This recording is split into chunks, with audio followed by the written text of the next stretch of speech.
नमस्कार साथियों, स्वागत है आप सभी का।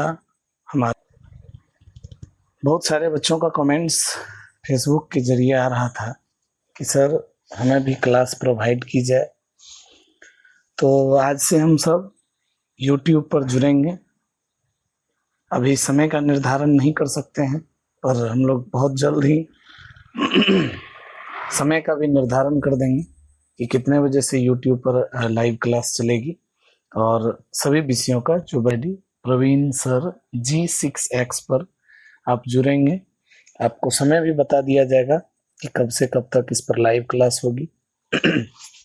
सभी विषयों की पढ़ाई होगी इसमें, यानी आप 10th बोर्ड की जो तैयारी करते हैं उसमें आपके 6 पेपर का एग्जाम होता है।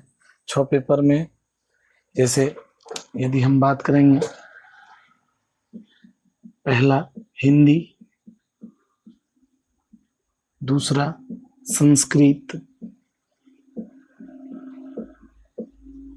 तीसरा मैथमेटिक्स यानी जिसको गणित बोलते हैं, ये 3 पेपर हो गया। चौथा इंग्लिश,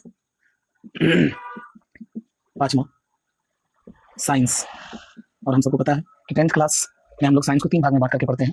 3 भाग में, जिसमें सबसे पहला जो है वो है फिजिक्स, दूसरा है केमिस्ट्री और तीसरा है बायोलॉजी। इसके अलावा छठा जो पेपर है आपका, यानी पहला हिंदी हो गया, दूसरा संस्कृत हो गया, तीसरा मैथमेटिक्स हो गया, चौथा इंग्लिश हो गया, पांचवा साइंस। और साइंस में 3 पेपर आता है, फिजिक्स, केमिस्ट्री और बायोलॉजी। और छठा जो पेपर है वो है आपका सोशल साइंस का। सोशल साइंस, इसमें 4 पेपर का अध्ययन किया जाता है। चार पार्ट है इसका। इसमें सबसे पहला हिस्ट्री, दूसरा सिविक्स, इकोनॉमिक्स, सिविक्स के अंतर्गत पॉलिटी भी आ जाता है, इकोनॉमिक्स, और चौथा जो है यह है जियोग्राफी। और जियोग्राफी के अंदर ही एक आता है डिजास्टर मैनेजमेंट। डिजास्टर मैनेजमेंट यानी इसको हिंदी में बोलते हैं आपदा प्रबंधन। कुल मिलाकर के यदि बात करेंगे तो देख लीजिए, Hindi, Sanskrit, math, English, science. Science में 3 पेपर हो गया, फिजिक्स, केमिस्ट्री और बायोलॉजी। और छठा जो है वो आपका है सोशल साइंस। इसके अंतर्गत हिस्ट्री, सिविक्स और पॉलिटी, इकोनॉमिक्स, जियोग्राफी। और जियोग्राफी के अंदर ही आता है डिजास्टर मैनेजमेंट। इसमें सभी विषयों को अलग अलग शिक्षक के द्वारा आपको अध्ययन कराई जाएगी। और हम लोग मूल रूप से बिहार बोर्ड 10th को मिड पॉइंट में रख करके हम इस पर चर्चा करेंगे। हर एक विषय की पढ़ाई यहाँ पर मिलेगी अलग अलग। जिस तरह से हम लोग ऑफलाइन में सारी व्यवस्थाएं